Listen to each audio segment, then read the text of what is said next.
नमस्कार, good morning, स्वागत आप सभी का। मैं डॉक्टर अभय सिंह और आप हैं परिज्ञान क्लासेज के यूट्यूब चैनल पर। मित्रों, भारत का संविधान, भारत की राज्य व्यवस्था पर हम चर्चा कर रहे हैं और जैसा कि आप जानते हैं, संविधान का छठा भाग पढ़ रहे हैं। हम लोग राज्य की कार्यपालिका को पढ़ रहे हैं। अब तक हम पढ़ चुके हैं राज्यपाल को। पिछली कक्षा में हमने चर्चा की मित्रों संविधान के अनुच्छेद 163 और 164 की, यानी हमने मंत्री परिषद और मुख्यमंत्रियों के बारे में चर्चा की। आज की कक्षा में मित्रों हम राजस्थान के बहुत सारे फैक्ट लेकर आए हैं। राजस्थान के सारे मुख्यमंत्री, राजस्थान के वर्तमान के जितने भी मंत्री है, उप मुख्यमंत्री है, उससे जुड़े हुए प्रावधान, इन सारी की सारी चीजों को लेकर के आज की कक्षा में हम चर्चा करेंगे। तो एक बार पुनः आप सभी का स्वागत, अभिनंदन, गुड मॉर्निंग, शुभ प्रभात, जय हिंद, सादर वंदे। और हमेशा की तरह आज की कक्षा को प्रारंभ करें मित्रों मोटिवेशनल कथन के साथ। और मुझे कथन दिखाई दे रहा है दिनेश दांदल जी का, मेहनत का फल और समस्या का हल, देर से ही सही लेकिन मिलता जरूर है। जय हिंद, इंकलाब जिंदाबाद। नेमाराम जी कहते हैं इंसान सफल होता है जब वह दुनिया को नहीं बल्कि खुद को बदलना शुरू कर देता है। बहुत ही बढ़िया। चलिए रमेश चौधरी जी को भी देख लें, जहां कोशिश का कद बड़ा होता है वहां नसीब को भी झुकना पड़ता है। बिल्कुल, मेहनत के आगे बिल्कुल नसीब को भी झुकना पड़ता है। बहुत अच्छी बात, बहुत अच्छे कथन। और आइए आज की कक्षा को प्रारंभ करें। आज बहुत सारे फैक्ट, बहुत सारे तथ्य और बहुत सारी सूचनाओं के साथ आज की कक्षा को प्रारंभ करते हैं। तो एक बार पुनः स्वागत। और आइए हम पढ़ रहे हैं राजस्थान के मुख्यमंत्रियों को। हमारा आज का टॉपिक है मित्रों राजस्थान के मुख्यमंत्री। सबसे पहले बात कर रहे हैं पहले मुख्यमंत्री हीरालाल शास्त्री के बारे में। जैसा कि आप जानते हैं कि वो दौर है कि जब राजस्थान का एकीकरण चल रहा है, राजस्थान रियासती दौर से गुजर रहा है। इस समय न तो भारत में आम चुनाव हुए मित्रों और न ही राजस्थान में आम चुनाव हुए, क्योंकि आप जानते हैं हमारा जो पहला आम चुनाव हुआ, चाहे वो लोकसभा का हो या विधानसभाओं का हो, पहला चुनाव हुआ 1952 में। तो 1952 से पहले राजस्थान में 3 मनोनीत मुख्यमंत्री रहे मित्रों, जो बिना चुनाव के ही राजस्थान में मुख्यमंत्री बन गए। तो सबसे पहले तो उन मनोनीत मुख्यमंत्रियों को समझें और फिर क्रम से एक एक निर्वाचित मुख्यमंत्री और उससे जुड़े हुए तथ्य और सूचनाओं की जानकारी परस्पर साझा करेंगे हम लोग। तो देखिए सबसे पहले मुख्यमंत्री कौन? हीरालाल शास्त्री। कार्यकाल आपको तो केवल और केवल वर्षों में ध्यान रखना है कि 49 से लेकर और 51 तक ये राजस्थान के मुख्यमंत्री रहे।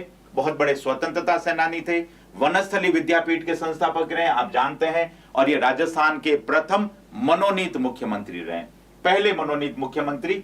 और 26 जनवरी 1950 तक इनको मुख्यमंत्री के नाम से नहीं जाना जाता था मित्रों, इस पद को प्रधानमंत्री के नाम से जाना जाता था। इसलिए कई बार आपको चकराने के लिए इस तरह का सवाल आ सकता है कि राजस्थान का पहला प्रधानमंत्री कौन था। और इस प्रधानमंत्री शब्द को अंग्रेजी में कहते थे प्रीमियर। तो यह शब्द भी आ जाए कि राजस्थान का प्रीमियर कौन था पहला, राजस्थान का पहला प्रधानमंत्री कौन था। तो ध्यान रखें पहले मुख्यमंत्री को प्रधानमंत्री के नाम से जाना जाता था और फिर बाद में इनका नाम 26 जनवरी 1950 के बाद यह नाम मुख्यमंत्री बन गया जिस दिन हमारा संविधान लागू हुआ। तो आपसे यह भी पूछा जा सकता है राजस्थान का पहला प्रधानमंत्री, राजस्थान का पहला प्रीमियर कौन था, राजस्थान का पहला मनोनीत मुख्यमंत्री कौन था? तो आप कहेंगे हीरालाल शास्त्री। और जैसा कि आप जानते हैं जयपुर प्रजामंडल के बहुत बड़े नेता, बिल्कुल आप मितेश जी के मैं देख पा रहा हूं नाम, आपने तीनों ही मनोनीत मुख्यमंत्रियों के नाम लिखे हैं, बिल्कुल सही है। तो ये जयपुर प्रजामंडल के बहुत बड़े नेता रहे हीरालाल शास्त्री। और जैसा कि आप जानते हैं जयपुर के साथ जेंटलमैन एग्रीमेंट में हीरालाल शास्त्री की बहुत बड़ी भूमिका रही है। और ये 1957 में मित्रों लोकसभा के सांसद भी रहे, थोड़ी इनकी जानकारी। और 1976 में इनके ऊपर एक डाक टिकट भी जारी हुआ था, 25 पैसे का डाक टिकट। तो वह मुख्यमंत्री जिसके ऊपर सबसे पहले डाक टिकट जारी हुआ, कौन? हीरालाल शास्त्री। और ये सांसद भी रहे थे। उसके बाद हीरालाल शास्त्री पद से हट गए और कुछ समय के लिए एक आईसीएस अधिकारी मुख्यमंत्री रहे जो थे सीएस वेंकटाचारी जी। बिल्कुल आसू जी, मिर्जा इस्माइल और हीरालाल शास्त्री के बीच में जेंटलमैन एग्रीमेंट हुआ था, जो जयपुर प्रजामंडल में एक बहुत बड़ा आप कहेंगे नींव की मील या राजस्थान के इतिहास का एक बहुत बड़ा समझौता कहलाता है। और राजस्थान के जीके में पढ़ा भी है आपने। तो ये सारी जानकारियां हो गई मित्रों राजस्थान के पहले मनोनीत मुख्यमंत्री हीरालाल शास्त्री के लिए। नरेंद्र जी बैरवा परिज्ञान क्लासेज की काफी प्रशंसा कर रहे हैं, बहुत धन्यवाद नरेंद्र जी, इसी तरह से बने रहिए परिज्ञान के साथ। आइए अगले मुख्यमंत्री की बात करें मित्रों। अगले मुख्यमंत्री जो थे एक आईसीएस अधिकारी थे, भारतीय सिविल सेवा के, भारतीय प्रशासनिक सेवा के एक अधिकारी रहे मित्रों, CS वेंकटाचारी, जो 6 जनवरी 51 से 25 अप्रैल 51 तक यानी कुछ ही महीनों के लिए राजस्थान के मुख्यमंत्री रहे। तो आप कहेंगे ये भारतीय प्रशासनिक सेवा के अधिकारी थे और राजस्थान की कई सारी रियासतों में CS वेंकटाचारी प्रधानमंत्री के पद पर भी रहे थे। आपने राजस्थान की जीके में पढ़ा है इसी बात को। जी बिल्कुल, जोधपुर के लिए लिख रहे हैं आप लोग, जोधपुर बिल्कुल सही, CS वेंकटाचारी रवीना जी। और ये राजस्थान के दूसरे मनोनीत मुख्यमंत्री रहे। और एक रोचक बात देखो, इनके कार्यकाल में सबसे छोटा मंत्रिमंडल था। इस तरह का बहुत टेढ़ा या डीप में सवाल आपसे पूछा जा सकता है कि राजस्थान का वह मुख्यमंत्री कौन था जिसके कार्यकाल में सबसे छोटा मंत्रिमंडल था, यानी केवल 2 ही मंत्री थे इनके कार्यकाल में। तो बहुत कम समय के लिए तो मुख्यमंत्री रहे और सबसे छोटा कार्यकाल अगर किसी के काल में रहा तो आप कहेंगे CS वेंकटाचारी की वजह से। और रमेश जी बहुत ही बढ़िया सूचना दे रहे हैं, किसी जेंटलमैन एग्रीमेंट की वजह से जयपुर में भारत छोड़ो आंदोलन नहीं हुआ, यानी कांग्रेस ने भारत छोड़ो आंदोलन में भाग नहीं लिया। बिल्कुल सही जानकारी दे रहे हैं, बहुत धन्यवाद आपको। आइए अब तीसरे मनोनीत मुख्यमंत्री की बात करें। हीरालाल शास्त्री, माफ करें, CS वेंकटाचारी के पश्चात तीसरे मनोनीत मुख्यमंत्री बने राजस्थान के कांग्रेस के सबसे कद्दावर नेता, जो थे जोधपुर प्रजामंडल के नेता जयनारायण व्यास। और जवाहरलाल नेहरू के अजीज मित्र और खास चहेते जयनारायण व्यास इस समय आ गए राजस्थान के तीसरे मनोनीत मुख्यमंत्री 26 अप्रैल 1951 से 3 मार्च 1952 तक। आप बहुत कुछ जानते हैं, ये जोधपुर प्रजामंडल के नेता रहे हैं, जोधपुर प्रजामंडल के संस्थापक रहे हैं। जोधपुर में कई सारे किसान आंदोलन चल रहे, खास करके जोधपुर में बाट, माप और तोल को लेकर के इन्होंने कई सारे आंदोलन चलाए। बहुत बड़े पत्रकार थे, कवि थे, लेखक थे। इनके बहुत सारे समाचार पत्र आप जानते हैं जो राजस्थान में बहुत ज्यादा लोकप्रिय हुए। और इनका राजस्थानी का अखबार आगीबाण काफी चर्चित और प्रभावित था उस दौर के अंदर। और आपने राजस्थान के जीके में तमाम तरह की बातें पढ़ी है, पर मैं केवल और केवल इनकी मुख्यमंत्री से जुड़ी हुई बातें आपके सामने करवा रहा हूं। अरे लेखा राम जी, थोड़ा धैर्य तो धारण करो भाई साहब, अभी मुख्यमंत्री पढ़ रहे हैं तो राजस्थान का मंत्रिमंडल भी करवा दूंगा। तो ये थोड़ा सा फरमाइशी कार्यक्रम रोको, इस मुख्यमंत्री के तुरंत बाद राजस्थान का वर्तमान मंत्रिमंडल भी आपके सामने लेकर आ रहा हूं। बस आप तो धैर्यपूर्वक सुनते रहो और देखते रहो। अब देखो, जयनारायण व्यास के लिए क्या काम की बात है। पिछले कांस्टेबल भर्ती में यहां से सवाल आया था कि राजस्थान में जो पहला आम चुनाव हुआ 1952 में किस मुख्यमंत्री के कार्यकाल में हुआ। तो ये देखिए, पहला आम चुनाव जो हुआ था जनवरी 1952 में, वो जयनारायण व्यास के कार्यकाल में हुआ था। तो यहां से आप देखो, राजस्थान में विधानसभाओं के चुनाव प्रारंभ हो गए। और रोचक बात और देखिए, उस समय भारत के प्रधानमंत्री जवाहरलाल नेहरू ये चाहते थे कि राजस्थान का पहला निर्वाचित मुख्यमंत्री जयनारायण व्यास बनना चाहिए। रोचक बात देखिए जी, बिल्कुल अखंड भारत पत्रिका आप लिख चुके हैं, ब्यावर से प्रकाशित होती थी, आगीबाण समाचार पत्र भी प्रकाशित होता था। बिल्कुल सही बात लिख रहे हो। हाँ, हार गए, ये भी बिल्कुल ठीक बात है, क्योंकि जयनारायण व्यास 2 स्थानों से चुनाव में खड़े हुए। और रोचक बात देखो, दोनों ही स्थानों पर जयनारायण व्यास चुनाव हार गए, क्योंकि उनके सामने जो पार्टी थी, उनके सामने जो राम राज्य परिषद के जो नेता थे, बड़े बड़े जमींदार और ठाकुर इनके सामने खड़े थे, और जयनारायण व्यास दोनों ही स्थानों से चुनाव हार गए। ये उस समय भारत की राजनीति में एक बहुत बड़ा धमाका था कि राजस्थान का कांग्रेस का इतना बड़ा कद्दावर नेता जयनारायण व्यास 2 स्थानों से खड़े हुए और दोनों ही स्थानों से पराजित हो गए। और इसी वजह से जयनारायण व्यास पहले निर्वाचित मुख्यमंत्री नहीं बन पाए मित्रों। तो आप रोचक बात देखो, इनके कार्यकाल में पहला आम चुनाव हुआ, उसके बाद ये किशनगढ़ विधानसभा के उपचुनाव से दोबारा वापस से निर्वाचित हुए थे। ये आगे की कहानी है, फिलहाल तो ध्यान रखें, दोनों स्थानों से हार गए, फिर वापस इनके लिए किशनगढ़ की सीट खाली करवाई गई, वहां से वो वापस से निर्वाचित हुए थे। 1957 में ये राज्यसभा के सांसद भी रहे थे। थोड़ी और जानकारी, उपनाम आप जानते हैं, इनको हम कहते हैं शेरे राजस्थान, इनको हम कहते हैं लोकनायक। और ये तीसरे मनोनीत मुख्यमंत्री थे राजस्थान के। और एक रोचक बात और भी है मित्रों, अरे नरेंद्र जी, अनुच्छेद करवा चुका हूं मुख्यमंत्रियों के भाई साहब, ये हम लोग कहीं खाना खाने थोड़ी आए, होटल में फरमाइशी कार्यक्रम चला रहे। मुख्यमंत्री और मंत्री परिषद के अनुच्छेद कल की कक्षा में पढ़ चुके हैं भाई साहब। मुझे लगता है आपने कल की क्लास अटेंड नहीं की है। आज तो मैं केवल और केवल फैक्ट पढ़ा रहा हूं आपको। कल जब अनुच्छेद पढ़ा रहा था तो आपने कहा फैक्ट नहीं करवा रहे हो, आज फैक्ट करवा रहा हूं तो आप कह रहे अनुच्छेद नहीं करवा रहे हो। मुझे लगता है मार साहब को आप गैला कर दोगे इस तरह से। तो ठीक है, मैं टिका हूं आपके सामने, वरना तो आपके फरमाइशी कार्यक्रमों को सुनकर मार साहब अपना सिर धुन ले। तो कोई नहीं, अनुच्छेद कल करवा चुका हूं भाई साहब, कल का वीडियो देखो। आज तो केवल और केवल क्या करूंगा, फैक्ट करवा रहा हूं, केवल सूचनाएं और जानकारियां साझा कर रहा हूं आपके साथ में। तो धैर्य धारण करो, चाय पीते रहो बस आप तो, और क्लास को अटेंड करते रहो। तो रोचक बात क्या बताई मैंने आपको, ये दूसरे मुख्यमंत्री है मित्रों जिनके ऊपर 25 पैसे का डाक टिकट जारी हुआ। तो पहला डाक टिकट हीरालाल शास्त्री के ऊपर जारी हुआ है, दूसरा डाक टिकट किसके ऊपर जारी हुआ है, जयनारायण व्यास के लिए। आप जानते हो उस समय में डाक टिकट के ऊपर फोटोज प्रकाशित होती थी नेताओं की, तो इनके फोटो के साथ इनके नाम से इनके लिए डाक टिकट जारी हुए। तो ये थे शेरे राजस्थान जयनारायण व्यास। अभी पॉलिटिक्स में वापस आएंगे जयनारायण व्यास, फिलहाल तो मनोनीत मुख्यमंत्री के रूप में हम इनके कार्यकाल को यहीं विराम दे रहे हैं। तो 3 मनोनीत मुख्यमंत्री हुए हैं, हीरालाल शास्त्री, CS वेंकटाचारी और जयनारायण व्यास। और 1952 में हो गया पहला आम चुनाव। इसका मतलब यहां से क्या हो गया, लोकप्रिय सरकारें आ गई, यहां से निर्वाचित सरकारें आ गई। अब आप निर्वाचित मुख्यमंत्री कह लो, लोकप्रिय मुख्यमंत्री कह लो, कुछ भी कह लो, दोनों का मतलब एक जैसा ही होता है। चलिए अब आते हैं अगले मुख्यमंत्री पर। अगले मुख्यमंत्री आ गए मित्रों टीकाराम जी पालीवाल। चुनाव हो चुका है, जयनारायण व्यास दोनों ही स्थानों से चुनाव हार चुके हैं। अब कांग्रेस के सामने विकट समस्या है, मुख्यमंत्री किसको बनाया जाए, क्योंकि मुख्यमंत्री का चेहरा तो था जयनारायण व्यास।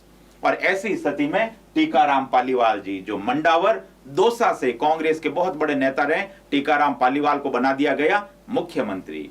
तो पहला निर्वाचित मुख्यमंत्री, या यूं कह लो कि पहला लोकप्रिय मुख्यमंत्री। आप निर्वाचित को और भी क्या कह सकते हो, लोकप्रिय। लोकप्रिय का मतलब यही होता है जो चुनाव जीत करके आया हो। तो प्रथम निर्वाचित मुख्यमंत्री, प्रथम लोकप्रिय मुख्यमंत्री कौन, टीकाराम पालीवाल। बाद में टीकाराम पालीवाल जी कांग्रेस से नाराज हो गए मित्रों। क्यों नाराज हो गए, इसकी कहानी भी समझ लो। टीकाराम पालीवाल बने मुख्यमंत्री, लेकिन जवाहरलाल नेहरू चाहते थे मुख्यमंत्री बने जयनारायण व्यास। और चूंकि जयनारायण व्यास तो चुनाव हार गए थे, इसलिए किशनगढ़ की विधानसभा सीट खाली करवाई गई। वहां से जयनारायण व्यास ने वापस से चुनाव लड़ा, और इस तरह से जयनारायण व्यास किशनगढ़ से चुनाव जीतकर राजस्थान विधानसभा के सदस्य बन गए। अब ऊपर से जवाहरलाल नेहरू का प्रेशर आया किसके ऊपर, टीकाराम पालीवाल के ऊपर, कि टीकाराम जी क्या करो, त्याग पत्र दो मुख्यमंत्री पद से, क्योंकि आपके स्थान पर मुख्यमंत्री बनेंगे जयनारायण व्यास। तो इस तरह से आप देखो 31 अक्टूबर 1952 को टीकाराम पालीवाल जी को मुख्यमंत्री के पद से हटा दिया गया, और इनको क्या बना दिया, इनको बना दिया उप मुख्यमंत्री। तो देखिए प्रमोशन की बजाय इनका क्या हो गया, डिमोशन हो गया, इनको पद से हटा दिया गया। इनके स्थान पर मुख्यमंत्री बन गए जयनारायण व्यास, और इनको राजी करने के लिए बना दिया उप मुख्यमंत्री। अभी हम आगे इस बात की भी चर्चा करेंगे। तो पहले उप मुख्यमंत्री कौन बने, आपको कि टीकाराम पालीवाल बने। बाद में कांग्रेस से काफी नाराज हो गए मित्रों ये, इन्होंने बाद में कांग्रेस छोड़ भी दी, और 1962 में हिंडौन से निर्दलीय चुनाव लड़ा इन्होंने। और रोचक बात देखो, इतनी लोकप्रिय थे कि निर्दलीय चुनाव जीतकर सांसद बन गए। ध्यान रखना, निर्दलीय विधायक नहीं बने, निर्दलीय क्या बन गए, सांसद बन गए हिंडौन से। और इस तरह से टीकाराम पालीवाल जी का राजनीतिक कैरियर खत्म हो गया। NR बेनीवाल जी कहते हैं कि नेहरू परिवार का प्रेशर उस दौर में भी था, और आज तो तरक्की हो रही है जो भी उस परिवार से जुड़े हुए हैं। जी ये राजनीतिक टिप्पणी है, और मैं इसके ऊपर कुछ कमेंट नहीं करूंगा, आप भली भांति समझते हो इस बात को। चलिए, टीकाराम पालीवाल पहले निर्वाचित मुख्यमंत्री, और कांग्रेस से थे, मंडावर दौसा से थे, त्यागपत्र दे दिया, उप मुख्यमंत्री बन गए, और इनके स्थान पर अगले मुख्यमंत्री बन गए वापस से जयनारायण व्यास। तो आइए वापस से पिक्चर में लाते हैं जयनारायण व्यास जी को। वापस से अगले मुख्यमंत्री कौन बन गए मित्रों, जयनारायण व्यास। कब से कब तक, तो आप कहेंगे नवंबर 1952 से नवंबर 1954 तक 2 साल के लिए मुख्यमंत्री रहे जयनारायण व्यास। चूंकि इस समय चुनाव जीत चुके हैं, इस समय वो राजस्थान की विधानसभा के सदस्य है, नेहरू के परम मित्र है, तो इस तरह से मुख्यमंत्री बन गए। और खास बात देखो, ये जयनारायण व्यास एकमात्र ऐसे मुख्यमंत्री मित्रों जो मनोनीत मुख्यमंत्री भी रहे और जो निर्वाचित मुख्यमंत्री भी रहे। तो मनोनीत और निर्वाचित दोनों तरह के मुख्यमंत्री बनने का रिकॉर्ड किसके नाम पर है, जयनारायण व्यास के नाम पर है। और खास बात और देखो, जयनारायण व्यास का स्वभाव अच्छा नहीं था। जयनारायण व्यास बहुत ज्यादा जिद्दी थे, बहुत ज्यादा जिद्दी थे, और इनसे कांग्रेस के अधिकांश विधायक नाराज थे। तो यहां पर देखो क्या हुआ, कांग्रेस के विधायकों ने विद्रोह कर दिया, कांग्रेस के विधायकों ने बगावत कर दी, और उन्होंने यह मांग की कि हमको जयनारायण व्यास मुख्यमंत्री के रूप में नहीं चाहिए।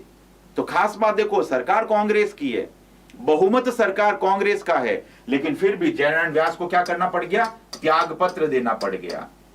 क्यों त्याग पत्र देना पड़ गया? क्योंकि राजस्थान के अधिकांश विधायकों ने जयनारायण व्यास का विरोध किया। तो ऐसी स्थिति में चूंकि दलीय बहुमत नहीं है इनका, देखो कांग्रेस का तो बहुमत है, पर दल के भीतर जयनारायण व्यास का बहुमत नहीं था। तो ऐसी स्थिति में जयनारायण व्यास को क्या करना पड़ा? अपने पद से त्याग पत्र देना पड़ गया। इनको 2 साल के भीतर ही अपना पद छोड़ देना पड़ा और इनके स्थान पर अगले मुख्यमंत्री बन जाते हैं मोहनलाल सुखाड़िया। तो इस तरह से आप देखो, 2 बार राजस्थान के मुख्यमंत्री रहे जयनारायण व्यास। पहली बार मनोनीत, दूसरी बार निर्वाचित, लेकिन अपना कार्यकाल पूरा नहीं कर पाए। और चूंकि इनका स्वभाव बहुत सख्त था, बहुत कठोर स्वभाव था, इसलिए इनको कई बार उपनाम में अक्खड़ और लक्कड़ भी कह देते हैं। यानी बहुत ही अक्खड़ स्वभाव का और लकड़ी के स्वभाव का इंसान, बहुत जिद्दी इंसान थे जयनारायण व्यास। जोधपुर प्रजामंडल के बहुत बड़े नेता जयनारायण व्यास। चलें कहानी को आगे बढ़ाएं मित्रों। जैसे ही जयनारायण व्यास ने त्याग पत्र दिया, कांग्रेस के विधायकों ने एक स्वर में कहा कि हमें चाहिए मुख्यमंत्री। कौन? मोहनलाल सुखाड़िया। और इस तरह से आप देखिए अगले मुख्यमंत्री बन गए मोहनलाल सुखाड़िया, जो लगातार आप देखो 4 बार मुख्यमंत्री रह रहे हैं, लगातार 4 बार। कब से कब तक? 1954 से लेकर और लास्ट देखिए 9 जुलाई 1971 तक, यानी 1954 से 1971 तक लगभग 17 सालों तक मुख्यमंत्री रहने का रिकॉर्ड किसके नाम पर बना? मोहनलाल सुखाड़िया के नाम पर बना। जी बिल्कुल, पेमाराम जी सही लिख रहे हैं, रिकॉर्ड 17 साल तक रहे। और अरे मुख्य सचिव को छोड़ो यार भाई साहब, हम तो मुख्यमंत्री पढ़ रहे हैं, मुख्य सचिव कहां से आ गया? तो ये उठपटांग प्रश्न मत पूछ भाई। तो अब देखो, आधुनिक राजस्थान के निर्माता है, राजस्थान में सबसे लंबे समय तक मुख्यमंत्री रहे। कितने सालों तक? लगभग 17 वर्षों तक। ये राजस्थान के सबसे युवा मुख्यमंत्री भी थे, ये भी ध्यान रखना है। राजस्थान के सबसे युवा मुख्यमंत्री मोहनलाल सुखाड़िया, आधुनिक राजस्थान के निर्माता। और एक खास बात और, जिस समय राजस्थान में पंचायती राज व्यवस्था का उद्घाटन हुआ, याद करो 2 अक्टूबर 1959, नागौर के बगदरी गांव में जवाहरलाल नेहरू ने पंचायती राज व्यवस्था का कार्यक्रम प्रारंभ किया। उस समय राजस्थान के मुख्यमंत्री कौन थे? सुखाड़िया। यह सवाल अक्सर पूछा गया मित्रों कि राजस्थान में पंचायती राज व्यवस्था के उद्घाटन के समय राजस्थान का मुख्यमंत्री कौन था? तो मुख्यमंत्री थे सुखाड़िया साहब। और खास बात देखिए, इनके समय में राजस्थान में पहला राष्ट्रपति शासन, यानी जिसको आप कहते हो अनुच्छेद 356, तो अनुच्छेद 356 के तहत पहली बार विधानसभाएं निलंबित हुई राजस्थान की। पहली बार राजस्थान में राष्ट्रपति शासन लगा, क्योंकि उस समय कांग्रेस के पास पूर्ण बहुमत नहीं था मित्रों।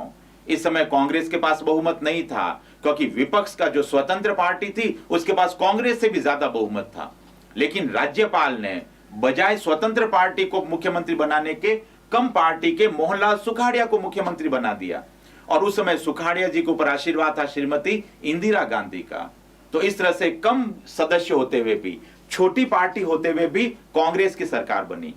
और चूंकि यहां पर दलीय बहुमत किसी के पास नहीं था, और इस दलीय बहुमत की खींचतानी में राजस्थान में पहला राष्ट्रपति शासन लगा मोहनलाल सुखाड़िया के कार्यकाल में। ये देखिए 14 मार्च 1967 से 25 अप्रैल 1967 तक राजस्थान में पहला राष्ट्रपति शासन रहा, और मोहनलाल सुखाड़िया के समय में रहा।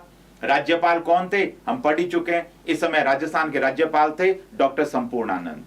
और इस तरह से बेचारी स्वतंत्र पार्टी रोती चिल्लाती रह गई, और कम पार्टी, छोटी पार्टी के सदस्य होते हुए भी कांग्रेस के सुखाड़िया लगातार मुख्यमंत्री पद पर रहे।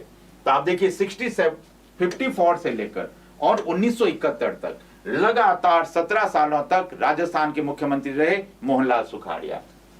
इनके ऊपर 60 पैसे का डाक टिकट जारी हुआ है। फिर आपके लिए एक रोचक बात हो गई। तो हीरालाल शास्त्री, जयनारायण व्यास और तीसरे मुख्यमंत्री मोहनलाल सुखाड़िया, जिनके ऊपर डाक टिकट जारी हुआ। और बहुत काम की बात है, यह आपको ध्यान रखना है कि कामराज योजना के तहत मोहनलाल सुखाड़िया को मुख्यमंत्री पद से हटा दिया गया, इनको संगठन में शामिल कर लिया गया। मैं 1971 की बात कर रहा हूं, बिल्कुल सही कह रहे हो आसू जी। और बोमाराम जी कहते हैं रिट वालों को मोटिवेट करो, रिट वालों थोड़े से रुक जाइए, आपके लिए बिल्कुल नई कक्षाओं को वापस से विधिवत रूप से प्रारंभ करेंगे। तो फिलहाल छोटे भाइयों को देख लें, कामराज योजना को समझो मित्रों। ये कामराज योजना क्या थी? इस समय 1971 की बात कर रहा हूं, कांग्रेस के आप जानते हैं इंदिरा गांधी प्रधानमंत्री रही है, और कांग्रेस के जो राष्ट्रीय अध्यक्ष थे के कामराज थे। और कामराज काफी ताकतवर कांग्रेस के अध्यक्ष थे और कामराज चाहते तो खुद प्रधानमंत्री बन सकते थे मित्रों, पर बजाय उन्होंने खुद प्रधानमंत्री बनने के उन्होंने लाल बहादुर शास्त्री को प्रधानमंत्री बनाया, बजाय खुद प्रधानमंत्री बनने के इंदिरा गांधी को प्रधानमंत्री बनाया। तो किंग मेकर थे एक तरह से पार्टी में और बेहद शक्तिशाली अध्यक्ष थे कामराज। और इन्हीं कांग्रेस के अध्यक्ष कामराज का यह सुझाव था कि कांग्रेस के ऐसे व्यक्ति जो लंबे समय से राजनीति में है, जो लंबे समय से मुख्यमंत्री बने हुए हैं, उनको मुख्यमंत्री के पद से हटा दो, उनको संगठन में शामिल कर लो, उनको राज्यपाल की भूमिका दो और उनके स्थान पर नए चेहरों को, युवा चेहरों को मौका दिया जाए। क्योंकि इस समय मोहनलाल सुखाड़िया लगातार 4 बार 17 सालों तक राजस्थान के मुख्यमंत्री रहे, तो कामराज योजना के तहत गर्दन किसकी कट गई? मोहनलाल सुखाड़िया की। और सुखाड़िया साहब को मुख्यमंत्री के पद से हटा दिया गया, इनको संगठन में शामिल कर लिया गया और इनको फिर राज्यपाल बनाकर इनका राजनीतिक कैरियर समाप्त कर दिया गया। अब आप कहोगे कि कामराज योजना का प्रभाव सुखाड़िया साहब के ऊपर ही क्यों पड़ा? प्रहलाद जी कहते हैं जैसे अभी अमित शाह जी है। मैं कोई कमेंट नहीं करूंगा इसके ऊपर, फिलहाल केवल और केवल सुखाड़िया साहब के लिए जान लें। जो बीत चुका है ना, उसके ऊपर चर्चा करें तो ज्यादा बेहतर रहेगा। प्रश्न उठता है कि कामराज योजना के तहत सुखाड़िया साहब को क्यों हटाया? तो इसके पीछे कारण था मित्रों 1969 का भारत का राष्ट्रपति का चुनाव, 1969 का भारत का राष्ट्रपति का चुनाव। आप जानते हैं 1969 के राष्ट्रपति के चुनाव में कांग्रेस ने टिकट दिया था नीलम संजीवा रेड्डी को, लेकिन इंदिरा गांधी ने अपनी ही पार्टी से बगावत करके अंतरात्मा की आवाज के नाम पर वीवी गिरी को निर्दलीय खड़ा कर दिया। यानी कांग्रेस लड़ पड़ी आपस में। कांग्रेस 2 भागों में बट गई। एक तो थी संगठन कांग्रेस जिन्होंने नीलम संजीव रेड्डी को राष्ट्रपति के चुनाव में खड़ा किया, इंदिरा गांधी ने बगावत करके वीवी गिरी को चुनाव में खड़ा कर दिया। इस समय राजस्थान के मुख्यमंत्री थे सुखाड़िया और सुखाड़िया साहब संगठन कांग्रेस से जुड़े हुए थे, कामराज के साथ थे। इसलिए राजस्थान के सारे विधायकों और सांसदों ने अपना वोट नीलम संजीव रेड्डी को दिया। इन्होंने इंदिरा गांधी के समर्थित उम्मीदवार वीवी गिरी के पक्ष में मतदान नहीं किया। इसलिए इंदिरा गांधी सुखाड़िया जी से नाराज थी और जैसे ही 1971 में इंदिरा गांधी की राजनीतिक स्थिति मजबूत हुई, उन्होंने सुखाड़िया साहब को मुख्यमंत्री के पद से हटा दिया। तो ये था कामराज योजना। बिल्कुल आप में से बहुत सारे लोग बिल्कुल सही कमेंट कर रहे हैं। आंसुलेगा, प्रेमाराम, एनआर बेनीवाल जी, रवीना राठौड़, बिल्कुल सहदेव गुजर, सुनील माचरा, एसके गहलोत, सुनील बेनीवाल, बिल्कुल आप सही बात कर रहे हैं। 1969 का ये जो राष्ट्रपति चुनाव था, ये आप कहोगे एक तरह से मोहनलाल सुखाड़िया के राजनीतिक पतन का कारण बन गया। और इस तरह से 17 साल के एक शानदार कैरियर के बाद मोहनलाल सुखाड़िया का राजनीतिक कैरियर समाप्त हो जाता है मित्रों। तो ये हो गई कुछ खास बातें कि सबसे लंबे समय तक मुख्यमंत्री रहे, राष्ट्रपति शासन रहा, 60 पैसे का डाक टिकट जारी हुआ और कामराज योजना के तहत इनको इनके पद से हटा दिया गया। चलिए अब आते हैं मित्रों अगले मुख्यमंत्री के ऊपर। अगले मुख्यमंत्री बरकतुल्ला खान साहब, हमारे जोधपुर के एडवोकेट बरकतुल्ला खान। और जुलाई 1971 से लेकर अक्टूबर 1973 तक अगले मुख्यमंत्री रहे बरकतुल्ला खान। पर बरकतुल्ला खान साहब भी अपना कार्यकाल पूरा नहीं कर पाए क्योंकि हृदय गति रुकने से पद पर इनका देहांत हो गया। तो देखिए 2 बड़े महत्वपूर्ण फैक्ट आपके सामने आए। राजस्थान का वह मुख्यमंत्री जिसका पद पर रहते देहांत हुआ, तो एकमात्र ऐसे मुख्यमंत्री है जिनकी ऑन ड्यूटी पद पर रहते निधन हुआ है। ये प्रथम अल्पसंख्यक वर्ग के मुख्यमंत्री थे, आप यूं भी कह लो मुस्लिम समुदाय के प्रथम मुख्यमंत्री और एकमात्र मुख्यमंत्री कौन? तो आप कहेंगे बरकतुल्ला खान साहब। आपके मन में एक सवाल आएगा कि बरकतुल्ला खान साहब भी क्यों? हाँ बिल्कुल, स्टेडियम वाले दिनेश जी सही कह रहे हो, जोधपुर का जो क्रिकेट का स्टेडियम है इन्हीं बरकतुल्ला खान साहब के नाम पर है। बरकतुल्ला खान इंदिरा गांधी के काफी नजदीकी थे मित्रों, क्योंकि इंदिरा गांधी के जो पति थे फिरोज खान, वो और बरकतुल्ला खान साहब दोनों एक साथ पढ़े हैं, दोनों ने एक साथ लॉ की वकालत की है दोनों ने, तो बड़े अच्छे मित्र थे। और रोचक बात यह भी है कि बरकतुल्ला खान साहब इंदिरा गांधी को भाभी जी के नाम से संबोधित किया करते थे। तो आप समझ लो इंदिरा गांधी का आशीर्वाद रहा बरकतुल्ला खान साहब के साथ, और इस तरह से सुखाड़िया जी को हटाकर राजस्थान के अगले मुख्यमंत्री बन गए बरकतुल्ला खान साहब। पर इनका पद पर रहते निधन हो गया, ऑन ड्यूटी इनकी डेथ हो गई। अभी कुछ ही वर्ष पहले इनकी पत्नी उशी खान का भी देहांत हुआ है। तो बरकतुल्ला खान साहब जोधपुर के और उसी खान इनकी पत्नी, हाल ही में इनका देहांत हुआ है। तो ये हो गए अगले मुख्यमंत्री। हम बात करें 1973 की। जैसे ही बरकतुल्ला खान साहब का देहांत हुआ, अगले मुख्यमंत्री के रूप में आ गए मित्रों हरिदेव जोशी, जो आप कहोगे राजस्थान के बहुत बड़े कद्दावर नेता, राजस्थान में जनजातीय आंदोलन के बहुत बड़े नेता हरिदेव जोशी। तो 11 अक्टूबर 1973 से लेकर अप्रैल 1977 तक अगले मुख्यमंत्री रहे हरिदेव जोशी। और हरिदेव जोशी के नाम पर जी बिल्कुल जीवन राम जी ने बहुत ही बढ़िया कमेंट किया है कि राजस्थान में सबसे ज्यादा बार विधायक रहने का रिकॉर्ड, सबसे अधिक बार विधायक निर्वाचित होने का रिकॉर्ड हरिदेव जोशी के नाम पर है मित्रों। ये 10 बार विधायक निर्वाचित हुए हैं, 10 बार। कहां से? सागवाड़ा से। तो लगातार 10 बार विधायक बनने का रिकॉर्ड सागवाड़ा से हरिदेव जोशी के नाम पर। हरिदेव जोशी दिव्यांग थे मित्रों, इनका एक पूरा हाथ नहीं था, इसलिए कई बार इस तरह का रोचक प्रश्न भी आ जाता है कि राजस्थान के दिव्यांग मुख्यमंत्री कौन थे? तो हरिदेव जोशी। और खास बात क्या है कि इनके कार्यकाल में राजस्थान में दूसरी बार राष्ट्रपति शासन रहा, क्योंकि यहां पर भी बहुमत की समस्या थी, किसी भी दल के पास बहुमत नहीं था। और आप जानते हैं कि जब दलीय बहुमत नहीं हो तो राज्यपाल की अनुशंसा पर अनुच्छेद 356 का प्रयोग हुआ और राजस्थान में दूसरी बार आप कहेंगे वापस से राष्ट्रपति शासन रहा। पर ध्यान रखना है, विधानसभा भंग नहीं हुई है, विधानसभा निलंबित रही। और कब तक रहा यह राष्ट्रपति शासन? तो आप कहेंगे अप्रैल 1977 से 21 जून 1977 तक राजस्थान में दूसरी बार राष्ट्रपति शासन, दूसरी बार आप कहेंगे कि अनुच्छेद 356 का प्रयोग हुआ। इस समय राज्यपाल कौन थे यह भी हम पीछे पढ़ चुके हैं पिछली कक्षा में। और देखिए, मुख्यमंत्री पद से हटने के बाद ये असम, मेघालय और पश्चिम बंगाल राज्यों के राज्यपाल भी रहे। इनका रिकॉर्ड राजेंद्र राठौड़ तोड़ सकते हैं। एनआर बेनीवाल जी कहते हैं देखिए ये तो भविष्य के गर्भ में है कि कौन किसका रिकॉर्ड तोड़ेगा। पर मुझे लगता है कि ये रिकॉर्ड तोड़ना बड़ा मुश्किल काम है, क्योंकि आज की राजनीति में और आज खास करके जब जागृति का दौर है, जब राजनीतिक चेतना है लोगों के मन में, जब परिवर्तन का दौर चल रहा होता है, तो ऐसे दौर में लगातार 10 बार विधायक रहना काफी मुश्किल और टेढ़ा काम बन जाता है मित्रों। तो ये थे हरिदेव जोशी जो राजस्थान के अगले मुख्यमंत्री थे। तो कब तक रहे? आप कहेंगे 1977 तक राजस्थान के मुख्यमंत्री रहे। चलिए, उसके बाद अगले मुख्यमंत्री के रूप में आ गए मित्रों भैरों सिंह जी शेखावत।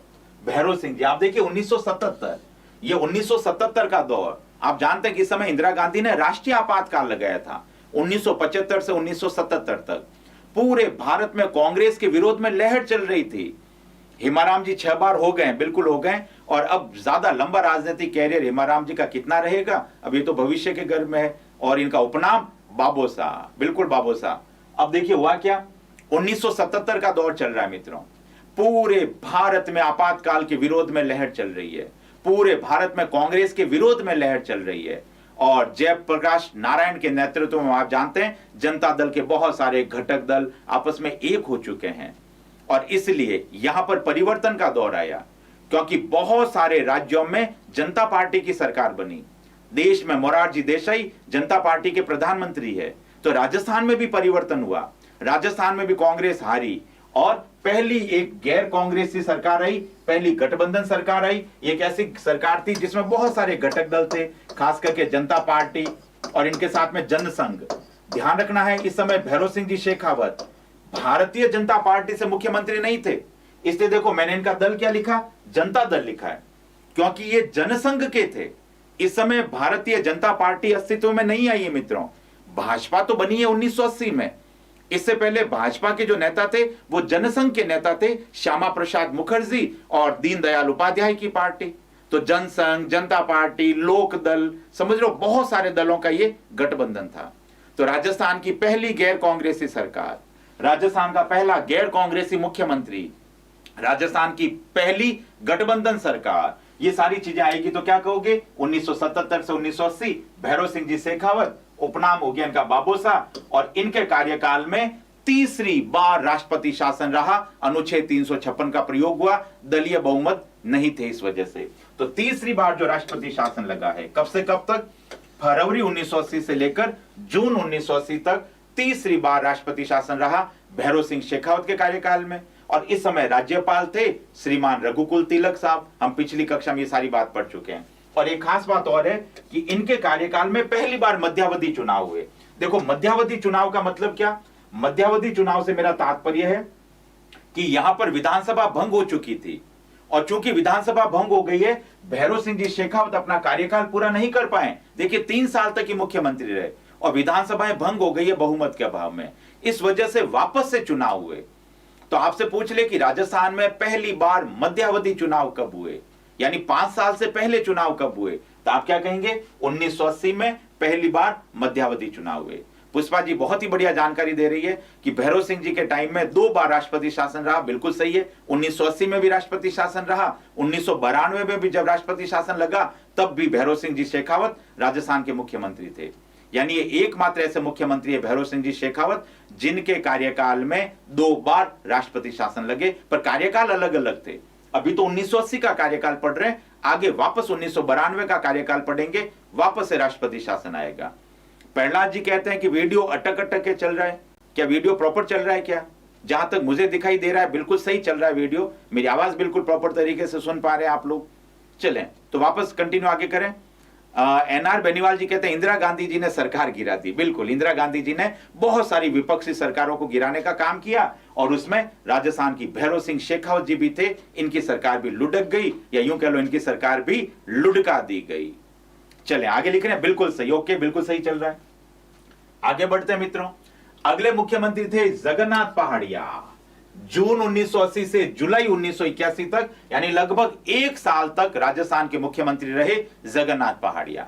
यहां से रोचक बात क्या निकली कि अनुसूचित जाति वर्ग के पहले मुख्यमंत्री है, एससी समुदाय के पहले मुख्यमंत्री थे, आप कहेंगे जगन्नाथ पहाड़िया जी। और मुख्यमंत्री बनने के बाद इनको भी राज्यपाल बनाया गया। ये हरियाणा और बिहार के भी राज्यपाल रहे हैं। दलपत सिंह जी कहते हैं कि 2016 में भी आपसे पढ़ चुका हूं। बहुत ही बढ़िया, 2016 में भी पढ़ चुके हो तो ध्यान रखना, आप इस साल अंतिम रूप से आपको पढ़ना है, क्योंकि इसके बाद आपको मुझसे नहीं पढ़ना है। इस बार आपको अपनी बेरोजगारी का कलंक दूर कर लेना है मित्रों, इस बार सफल हो जाना है ताकि दोबारा हमसे पढ़ने के लिए आपको वापस से नहीं आना पड़े। हाँ, फिर तो दोबारा पढ़ो आरएस की तैयारी के लिए, फिर दोबारा पढ़ें फर्स्ट ग्रेड, हेडमास्टर और दूसरे एग्जाम्स के लिए पढ़ें। तो कांस्टेबल, पटवारी और रिट के लिए वापस भविष्य में दोबारा नहीं पढ़ना हमसे आपको। चले तो हरियाणा और बिहार के मुख्यमंत्री, माफ करें, हरियाणा और बिहार के राज्यपाल रहे। अनुसूचित जाति वर्ग के मुख्यमंत्री पहले कौन? जगन्नाथ पहाड़िया जी। और केवल 1 ही साल तक मुख्यमंत्री रहे, इनको हटा दिया गया और इनके बाद इनके स्थान पर दूसरे मुख्यमंत्री आ गए। हाँ, हाई लेवल के लिए दोबारा आ सकते हो वीके जाजवा जी, बिल्कुल सही है। चलिए अगले मुख्यमंत्री की ओर बढ़ते हैं। अब मुख्यमंत्री के रूप में अगला नंबर आ गया शिवचरण माथुर साहब का। तो जगन्नाथ पहाड़िया जी पद से हटा दिए गए, क्योंकि इस समय कांग्रेस में भी खींचतान की स्थिति चल रही है। शिवचरण माथुर, हरिदेव जोशी बहुत बड़े कद्दावर नेता थे और ये जोड़ तोड़ करके मुख्यमंत्री बनना चाह रहे हैं। तो जीत कौन गए? शिवचरण माथुर मुख्यमंत्री की रेस जीत गए और इस तरह से जुलाई 1981 में शिवचरण माथुर अगले मुख्यमंत्री बन गए, जो कब तक रहे? 85 तक मुख्यमंत्री रहे। परंतु भरतपुर में एक हत्याकांड हुआ था मित्रों, वर्तमान में कुछ दिनों पहले अखबार में बड़ा चर्चित रहा है, राजा मान सिंह हत्याकांड। भरतपुर के राजा मान सिंह एक चुनावी कार्यक्रम में पुलिस के हाथों, पुलिस की गोलीबारी में मारे गए थे और आपने करंट अफेयर में पढ़ा अभी कुछ दिनों पहले। और अभी हाल ही में कोर्ट ने उन सारे पुलिस कर्मियों को दोषी ठहराते हुए उन्हें सजाएं सुनाई है। तो राजा मान सिंह हत्याकांड के कारण शिवचरण माथुर को मुख्यमंत्री पद से त्यागपत्र देना पड़ा मित्रों, क्योंकि वो चुनावी कार्यक्रम था शिवचरण माथुर का। और उसी चुनावी कार्यक्रम में भरतपुर में राजा मान सिंह ने अपनी जीप से शिवचरण माथुर की गाड़ी और इनके हेलीकॉप्टर को तोड़ दिया। और शिवचरण माथुर का जो पंडाल था, जहां पर आप शिवचरण माथुर को भाषण देना था, तो राजा मान सिंह ने उस पंडाल को भी तोड़ दिया। और पुलिस एनकाउंटर में उसके बाद राजा मान सिंह की हत्या हो गई। पूरे राजस्थान में जोरदार आंदोलन शुरू हो गए और इस वजह से दबाव के कारण शिवचरण माथुर को मुख्यमंत्री पद से त्यागपत्र देना पड़ गया। जी बिल्कुल, हेलीकॉप्टर को टक्कर मारी थी। चले, मेरिट का तो कुछ नहीं कह सकते भाई साहब। और सुधीर जी भी बिल्कुल सही कह रहे हैं, जोंगा जीप से हेलीकॉप्टर को नष्ट कर दिया। बिल्कुल, आपने बहुत कुछ पढ़ा अखबारों में। और इस वजह से शिवचरण माथुर ने मुख्यमंत्री पद से त्यागपत्र दे दिया। और एक रोचक जानकारी और भी है, 2008 में ये असम के भी राज्यपाल रहे। हाँ बिल्कुल, प्रशासनिक सुधार आयोग के भी अध्यक्ष रहे। मैं वापस आगे ये चीज बताऊंगा, क्योंकि अभी शिवचरण माथुर वापस पिक्चर में आएंगे मित्रों, अभी वापस से मुख्यमंत्री बनेंगे, तब उनको वापस प्रशासनिक सुधार आयोग का अध्यक्ष भी बनाएंगे। इनके कार्यकाल में करौली नया जिला बना। विश्नोई जी एक नई जानकारी दे रहे हैं। विश्नोई जी, ये मेरी जानकारी में नहीं है कि इनके कार्यकाल में करौली नया जिला बना। अगर आप ये सूचना सही दे रहे हैं तो बहुत धन्यवाद, बहुत बढ़िया जानकारी आपने साझा की हमारे साथ। चलें अगले मुख्यमंत्री की ओर बढ़े। अगले मुख्यमंत्री बने मित्रों हीरालाल देवपुरा। 23 फरवरी 85 से 10 मार्च 85 तक केवल कुछ ही समय के लिए मुख्यमंत्री रह पाए हीरालाल देवपुरा, और इनके नाम पर रिकॉर्ड है सबसे कम अवधि के लिए मुख्यमंत्री बनने का रिकॉर्ड। केवल 16 दिनों तक ही मुख्यमंत्री का सत्ता सुख भोग पाए, क्योंकि इनको हटा दिया गया और इनके स्थान पर दूसरे मुख्यमंत्री बन गए। तो जब शिवचरण माथुर को त्यागपत्र देना पड़ा, तो ऐसी स्थिति में 16 दिनों के लिए मुख्यमंत्री रहे हीरालाल देवपुरा जी। दिनेश मेघवाल जी बहुत धन्यवाद, बस बने रहिए आप तो परिज्ञान के साथ में। और 16 दिनों तक मुख्यमंत्री रहे। एक खास बात और भी है मित्रों, ये एकमात्र ऐसा मुख्यमंत्री है हीरालाल देवपुरा जो राजस्थान विधानसभा के अध्यक्ष भी रहे। और ये चीज बड़ी इंपॉर्टेंट है, वह व्यक्ति जो राजस्थान का मुख्यमंत्री रहा, वह व्यक्ति जो राजस्थान विधानसभा का अध्यक्ष भी रहा। तो ऐसा एकमात्र व्यक्ति कौन? हीरालाल देवपुरा। और मुख्यमंत्री नाम का मार्का लगा दिया 16 दिनों के लिए, बिल्कुल लगा दिया। और आप कहते हैं रोज मेरे स्कूल का टाइम रहता है इसलिए मैं वीडियो देखता हूं। वीडियो जब चाहे देखें, देखिए वीडियो हर समय उपलब्ध है। आपको लगता है कि आप सुबह लाइव नहीं देख सकते तो कोई दिक्कत नहीं, दोपहर को, शाम को, रात को कभी भी वीडियो देखें, हमारा वीडियो हर समय प्लेलिस्ट पर उपलब्ध है मित्रों। तो आपकी सुविधा हो जैसे देखो। तो ये हो गए हीरालाल देवपुरा जी। आइए अगले मुख्यमंत्री। हीरालाल देवपुरा को हटाकर वापस से मुख्यमंत्री बना दिया गया हरिदेव जोशी को। तो आप देखिए मार्च 1985 से जनवरी 1988 तक वापस दोबारा मुख्यमंत्री कौन बन गए? हरिदेव जोशी। मैं वापस बता रहा हूं, यहां हरिदेव जोशी और शिवचरण माथुर में सत्ता को लेकर के संघर्ष था, मुख्यमंत्री को लेकर के संघर्ष चल रहा था। तो कुछ ही समय के लिए रह पाए हरिदेव जोशी 85 से लेकर 88 तक। चलिए अगले मुद्दे पर हैं। हरिदेव जोशी के बाद वापस से मुख्यमंत्री कौन आ गए? शिवचरण माथुर दोबारा से मुख्यमंत्री आ गए। और कब से कब तक मुख्यमंत्री रहे? तो देखिए जनवरी 1988 से दिसंबर 89 तक मुख्यमंत्री रहे वापस से शिवचरण माथुर। दूसरी बार मुख्यमंत्री रहे। और जैसा कि आपने बताया वही जानकारी वापस आपसे साझा कर रहा हूं। 1999 में जो राजस्थान में प्रशासनिक सुधार आयोग बना था 1999 से 2003, उस प्रशासनिक सुधार आयोग के अध्यक्ष कौन थे? शिवचरण माथुर। यह बात भी आपके लिए इंपॉर्टेंट है कि राजस्थान प्रशासनिक सुधार आयोग 1999 के अध्यक्ष शिवचरण माथुर और दूसरी बार मुख्यमंत्री बने। इस तरह के प्रश्न आते हैं मित्रों, ध्यान रखना है। कौन कितनी बार मुख्यमंत्री बना, कौन किस आयोग का अध्यक्ष रहा, कौन रिटायरमेंट के बाद राज्यपाल के पद पे भी रहा, इस तरह के प्रश्न परीक्षा में आते हैं, ध्यान रखना है। तो ये बड़े इंपॉर्टेंट फैक्ट हो जाते हैं आप लोगों के लिए। चलिए तो हम कहानी पढ़ चुके हैं 1989 की। इसी कहानी को आगे बढ़ाएं। वापस से मुख्यमंत्री कौन आ गए? हरिदेव जोशी। आप देखिए लगातार तू चल मैं आया, तू चल मैं आया। शिवचरण माथुर और हरिदेव जोशी दोनों के बीच में लगातार संघर्ष चल रहा है। तो थोड़े समय के लिए शिवचरण माथुर, वापस हरिदेव जोशी, वापस शिवचरण माथुर। तो इस तरह से हरिदेव जोशी दिसंबर 1989 से मार्च 1990 तक तीसरी बार मुख्यमंत्री रहे। तो आप देखो 3 बार मुख्यमंत्री कौन रह रहे? हरिदेव जोशी। 4 बार मुख्यमंत्री मोहनलाल सुखाड़िया, 3 बार मुख्यमंत्री हरिदेव जोशी। और यहां से हरिदेव जोशी का राजनीतिक कैरियर अब खत्म हो जाएगा मित्रों, क्योंकि अब पॉलिटिक्स में आ जाएंगे भैरव सिंह जी शेखावत। तो हरिदेव जोशी का कार्यकाल यहां समाप्त हो जाता है 1990 तक, यानी 3 बार राजस्थान के मुख्यमंत्री रहे हरिदेव जोशी। अगले मुख्यमंत्री कौन आ गए? भैरव सिंह शेखावत, मार्च 1990। अब भारतीय जनता पार्टी की स्थापना हो चुकी है 1980 में। बीजेपी बहुत बड़ी पार्टी बन चुकी है मित्रों, और यहां पर भी गठबंधन सरकार है। जनता दल के साथ गठबंधन करते हुए बीजेपी ने अपनी सरकार बनाई और भैरव सिंह जी शेखावत 4 मार्च 1990 को राजस्थान के दूसरी बार मुख्यमंत्री बन गए। पर इनके कार्यकाल में वापस आपातकाल लग गया मित्रों। कब? दिसंबर 1992 में और दिसंबर 1993 तक, यानी लगभग 1 साल तक राजस्थान में आपातकाल रहा। और यह चौथा आपातकाल था। और आप जानते हैं इस समय राजस्थान के राज्यपाल थे चेन्ना रेड्डी। इससे पहले जो 3 आपातकाल लगे थे मित्रों, 1967 का आपातकाल, 1977 का आपातकाल, 1980 का आपातकाल, जो 3 राष्ट्रपति शासन थे वो तो दलीय बहुमत नहीं होने के कारण लगे। और ये जो चौथा आपातकाल था ये कानून और व्यवस्था भंग हो जाने के कारण लगा। अब आप कहेंगे कानून और व्यवस्था कैसे भंग हो गई? तो तो देखिए इसकी जड़ में था 1992 का राम मंदिर आंदोलन। याद करो 6 दिसंबर 1992, जब कार सेवकों ने उस विवादित ढांचे को, अब मैं विवादित ढांचा नहीं कहूंगा क्योंकि अब सुप्रीम कोर्ट कह चुका है वो राम मंदिर था, तो उस राम मंदिर के ऊपर अतिक्रमण करके जो मुस्लिम गुंबद बना दिए गए थे मित्रों, और कार सेवकों ने उन गुंबदों को तोड़ दिया। कल्याण सिंह उत्तर प्रदेश के मुख्यमंत्री थे, नरसिम्हा राव कांग्रेस की तरफ से उस समय प्रधानमंत्री थे, तो उत्तर प्रदेश की सरकार को बर्खास्त कर दिया गया, वहां राष्ट्रपति शासन लगा दिया गया। उसके बाद पूरे भारत में जितनी बीजेपी सरकारें थी अलग अलग राज्यों में, सारी राज्य सरकारों में राष्ट्रपति शासन लगे। तो कांड हुआ उत्तर प्रदेश में और गर्दन कट गई भैरव सिंह जी शेखावत की, क्योंकि भैरव सिंह शेखावत की भी सरकार को यहां पर बर्खास्त कर दिया गया, यह कहते हुए कि बीजेपी शासित राज्यों में कानून और व्यवस्था भंग हो गई है और इन लोगों ने षड्यंत्र करके उस विवादित ढांचे को ढहाया है।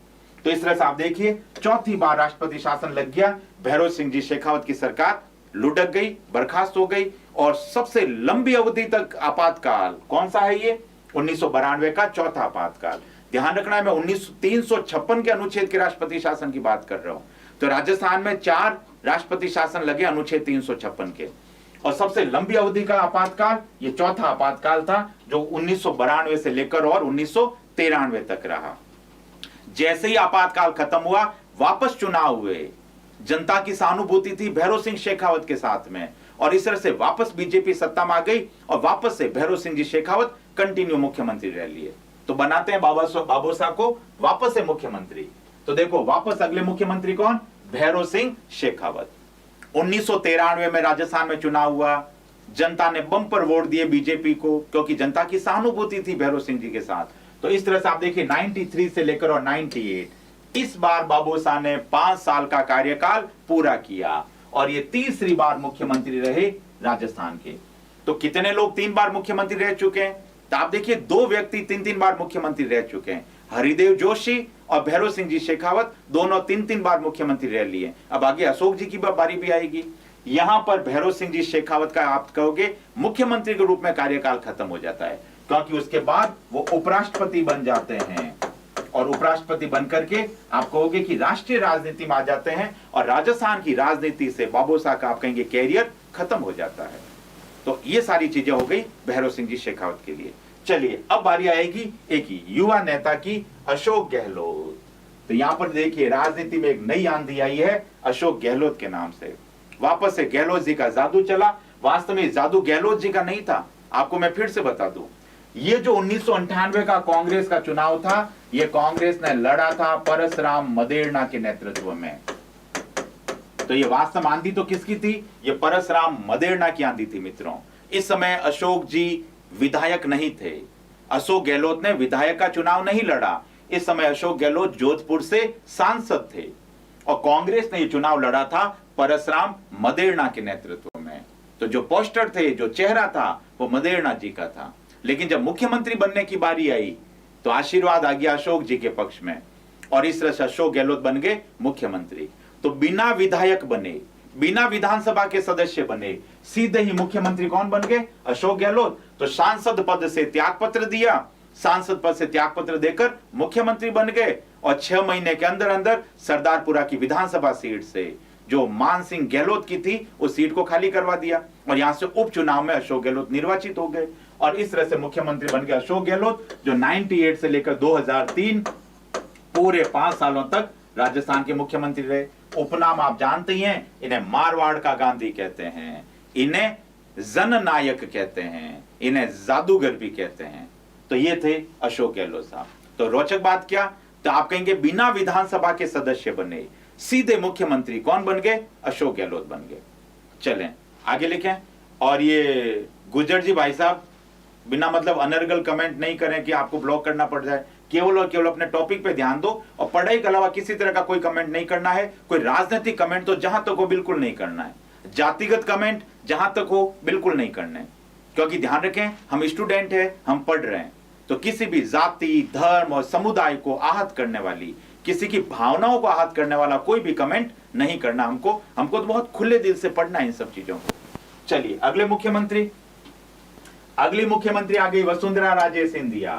पूरे राजस्थान में परिवर्तन यात्राएं चलाकर राजस्थान में बेहद लोकप्रिय हो गई वसुंधरा राजे सिंधिया। बीजेपी की आंधी है इस समय आप कहेंगे अटल जी का जादू चल रहा था पूरे भारत में। और इस तरह से दिसंबर 2003 से दिसंबर 2008 तक पूरे 5 सालों के लिए मुख्यमंत्री वसुंधरा राजे सिंधिया, राजस्थान की पहली महिला मुख्यमंत्री वसुंधरा राजे सिंधिया। अशोक गहलोत के बारे में नए फैक्ट मिले, निर्मा जी कह लें, चलिए अच्छी बात है, अच्छी सूचना है, जहां से भी आ जाए बहुत ही बढ़िया। तो इस तरह से आप देखिए परिवर्तन यात्रा और वसुंधरा राजे सिंधिया राजस्थान की पहली महिला मुख्यमंत्री। नेक्स्ट, वापस अगले चुनाव में फिर से आ गए अशोक गहलोत और दिसंबर 2008 से दिसंबर 2013 तक दूसरी बार राजस्थान के मुख्यमंत्री अशोक गहलोत। उसके बाद, हाँ बिल्कुल, वसुंधरा जी झालरापाटन से थी। उसके बाद वापस से अगली मुख्यमंत्री कौन? वसुंधरा राजे सिंधिया। 2013 से 2018 तक पूरे 5 सालों के लिए वापस बीजेपी की तरफ से दूसरी बार मुख्यमंत्री बनी और इस समय राजस्थान में सबसे ज्यादा सीटों के साथ आई वसुंधरा राजे सिंधिया। तो वह पार्टी जिसने सबसे ज्यादा सीटें जीती, वह मुख्यमंत्री जिसके कार्यकाल में सबसे ज्यादा सीटों के साथ सरकार सत्ता में आई, वसुंधरा राजे सिंधिया।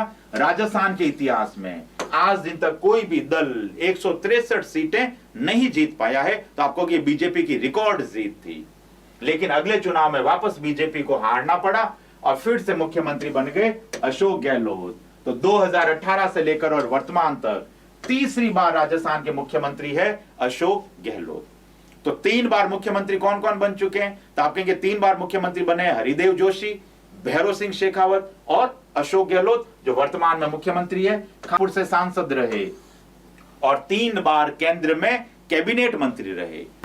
3 बार, हाँ 3 बार केंद्र में कैबिनेट मंत्री, यानी लंबा चौड़ा राजनीतिक अनुभव है अशोक गहलोत के पास। तो ये सारी चीजें तो हो गई मित्रों मुख्यमंत्रियों से जुड़ी हुई। अब जल्दी से बात कर लें राजस्थान का वर्तमान का मंत्रिमंडल, वर्तमान में कौन मंत्री है, जल्दी से उनकी भी चर्चाएं कर लें क्योंकि हमारा समय बहुत तेजी से भाग रहा है। अब मैं बात कर रहा हूं मंत्रिमंडल की, जैसा कि आप कह रहे थे मंत्रिमंडल करो, तो ये लीजिए मंत्रिमंडल। मंत्रिमंडल में सबसे पहले मैं बात कर रहा हूं कैबिनेट मंत्रियों की, कैबिनेट मंत्रियों की बात कर रहा हूं। सबसे पहले अशोक गहलोत राजस्थान के मुख्यमंत्री है और अरे भाई साहब मैं बिल्कुल क्रम बता चुका हूं सबके। पवन बैरट जी अब तक कितने मुख्यमंत्री है ये सारी पीडीएफ में डाल दूंगा, इन सब के क्रम चेक कर लेना। पद क्रम से अलग लिस्ट बनेगी, व्यक्ति क्रम से अलग लिस्ट बनेगी, तो इनकी लिस्ट चेक कर लेना, ये सारे के सारे पीडीएफ्स में उपलब्ध हो जाएगी। अशोक गहलोत मुख्यमंत्री है, विभाग कौन से हैं इनको याद रखना है, वित्त विभाग, आबकारी विभाग, नियोजन विभाग, उसके बाद नीति नियोजन विभाग, कार्मिक विभाग, सामान्य प्रशासन विभाग, राज्य अन्वेषण ब्यूरो, सूचना प्रौद्योगिकी, संचार विभाग, गृह मंत्रालय, न्याय विभाग, सारे के सारे विभाग है अशोक गहलोत के पास। तो ध्यान रखना, इस तरह का प्रश्न भी पूछ सकते हैं, कौन सा विभाग अशोक गहलोत के पास है। जो मुख्यमंत्री होता है वो कैबिनेट मंत्री होता है, ध्यान रखना है, मुख्यमंत्री मंत्रियों में शामिल होता है। तो पहले कैबिनेट मंत्री और मुख्यमंत्री कौन? अशोक गहलोत। उसके बाद अगला नाम देखिए बीडी कल्ला साहब, कांग्रेस के बहुत बड़े नेता। ऊर्जा विभाग, सार्वजनिक स्वास्थ्य विभाग, इंजीनियरिंग विभाग, भूजल विभाग, कला साहित्य संस्कृति और पुरातत्व विभाग, ये सारे विभाग है कांग्रेस के बड़े नेता बीडी कल्ला जी के पास में।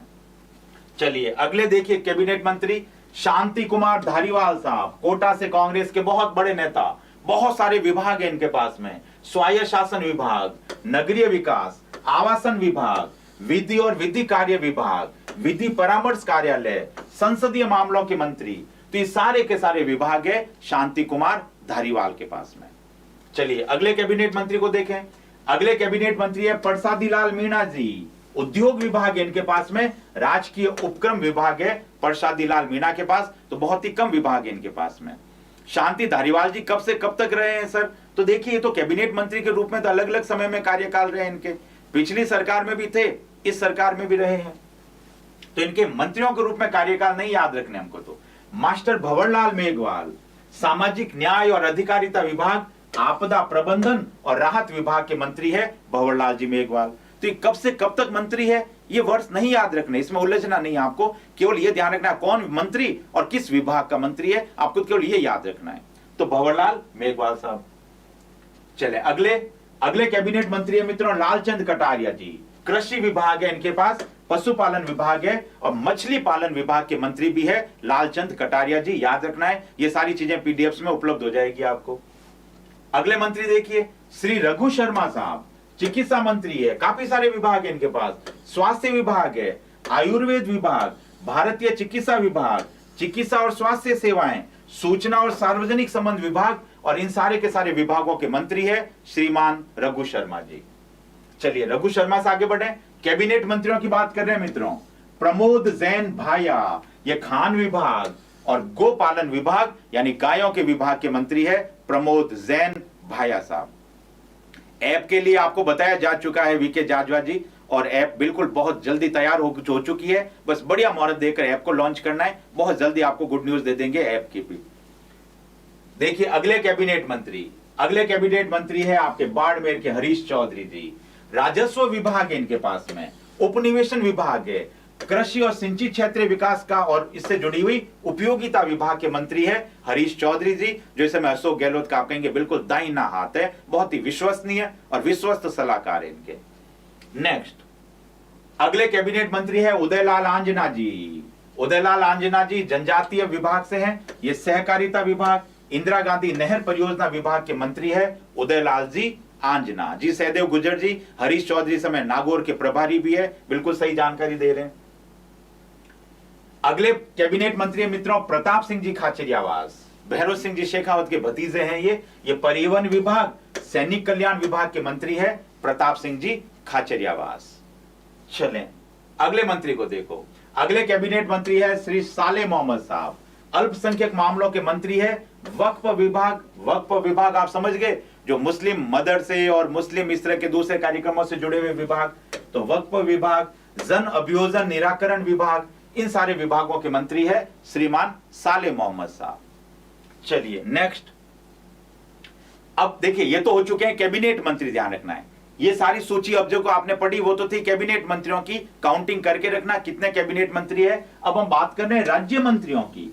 कैबिनेट मंत्री के अधीनस्थ राज्य मंत्री कौन कौन है उनकी चर्चा कर रहे हैं, और राज्य मंत्रियों में पहला नाम है गोविंद सिंह जी डोटासरा साहब। शिक्षा विभाग है इनके पास, अभी बड़े चर्चित है खास करके रीट को लेकर के। पर्यटन विभाग और देवस्थान विभाग, मंदिरों का देखभाल करने वाला देवस्थान विभाग, और इन सारे विभागों के मंत्री है गोविंद सिंह जी डोटासरा साहब। चलिए नेक्स्ट, अगले श्रीमती ममता भूपेश, कांग्रेस मंत्रिमंडल में एकमात्र महिला सदस्य है ममता भूपेश, याद रखना है आपको। ममता जी महिला और बाल विकास की मंत्री है, स्वतंत्र प्रभार इनके पास में। ये जन अभियोग निराकरण विभाग की मंत्री है, ये अल्पसंख्यक मामलात विभाग और वक्फ विभाग की राज्य मंत्री है, ध्यान रखना है। कैबिनेट मंत्री के अंडर में राज्य मंत्री आता है। हाँ, और सुनील माचरा जी कहते हैं डोटासरा जी का तो नाम रट लिया आपने दिन और रात में। महिला और बाल विकास अधिकारी की नियुक्ति कौन करता है? महिला और बाल विकास अधिकारी नौकरी से सेलेक्ट होता है मित्रों, ध्यान रखना है, परीक्षा होती है इसकी महिला और बाल विकास की। अगले देखिए अर्जुन सिंह जी बामनिया, राज्य मंत्री पढ़ रहे हैं, जनजातीय क्षेत्रीय विकास विभाग, उद्योग विभाग और राजकीय उपक्रम विभाग के मंत्री है अर्जुन सिंह जी बामनिया साहब। चले नेक्स्ट, भंवर सिंह जी भाटी, अगले राज्य मंत्री, उच्च शिक्षा विभाग स्वतंत्र प्रभार है, राजस्व विभाग, उपनिवेशन विभाग, कृषि सिंचाई क्षेत्रीय विकास और जल उपयोगिता विभाग के राज्य मंत्री है भंवर सिंह जी भाटी। चलें अगले मंत्री को देख लें। अगले मंत्री है सुखराम जी विश्नोई, बड़े चर्चित है अभी ये भी, वन विभाग के स्वतंत्र प्रभार मंत्री है। पर्यावरण विभाग की इनके पास में है स्वतंत्र प्रभार के रूप में।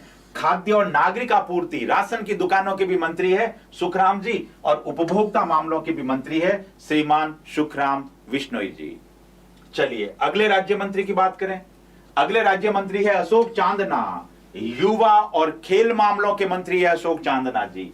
तो युवा मामले, खेल विभाग का स्वतंत्र प्रभार, कौशल नियोजन, उद्यमिता विभाग का भी स्वतंत्र प्रभार है इनके पास में, परिवहन विभाग और सैनिक कल्याण विभाग के भी मंत्री है श्रीमान अशोक चांदना जी। तो आप देखिए काफी महत्वपूर्ण विभाग है अशोक चांदना जी के पास में। चलें इसी क्रम आगे बढ़े।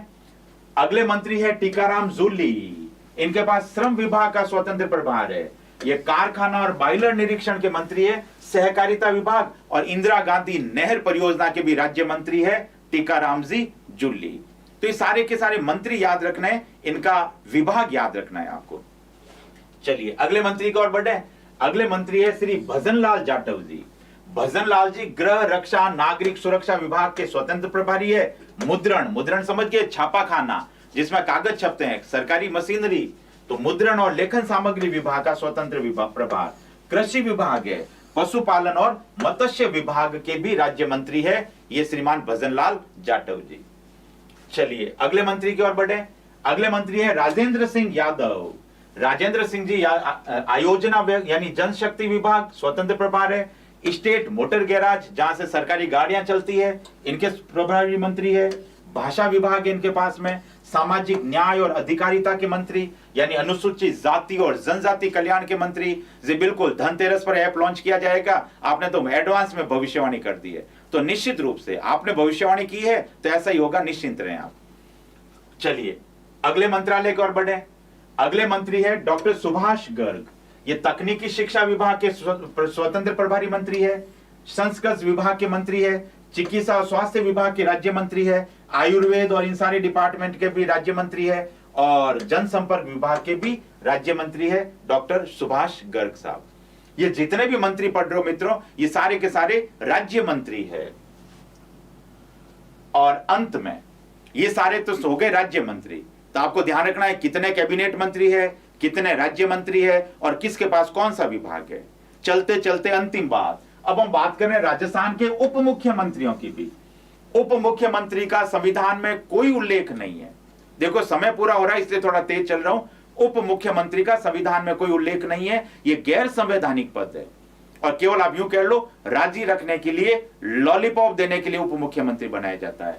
अब तक राजस्थान में 5 व्यक्ति उप मुख्यमंत्री बन चुके हैं और यहां से कोई एक प्रश्न आपसे पूछा जा सकता है। सरपंच को पद से हटाना है तो अविश्वास से हटा सकते हैं, पर अभी ये सवाल मत पूछो, पंचायतों में बहुत डिटेल में बताऊंगा सरपंच को कैसे हटाया जाए। तो देखिए उप मुख्यमंत्री कौन रहे। सबसे पहले उप मुख्यमंत्री टीकाराम पालीवाल जी रहे और किसके समय में रहे, जयनारायण व्यास के समय में रहे। कब से कब तक रहे, 1952 से लेकर 1954 तक 2 सालों तक उप मुख्यमंत्री रहे टीकाराम पालीवाल जयनारायण व्यास के कार्यकाल में। उसके बाद देखिए हरिशंकर भाबड़ा, ये बीजेपी से उप मुख्यमंत्री रहे 98 में जब भैरव सिंह जी शेखावत मुख्यमंत्री थे और ये सबसे लंबे समय तक उप मुख्यमंत्री रहे। कार्यकाल आप देखो 93 से लेकर 98 तक यानी 5 सालों तक उप मुख्यमंत्री रहने का रिकॉर्ड किसके नाम पर, हरिशंकर भाबड़ा जी जो बीजेपी से थे और भैरव सिंह जी के कार्यकाल में उप मुख्यमंत्री रहे। ये विधानसभा के अध्यक्ष भी रहे भाबड़ा जी, ध्यान रखना है।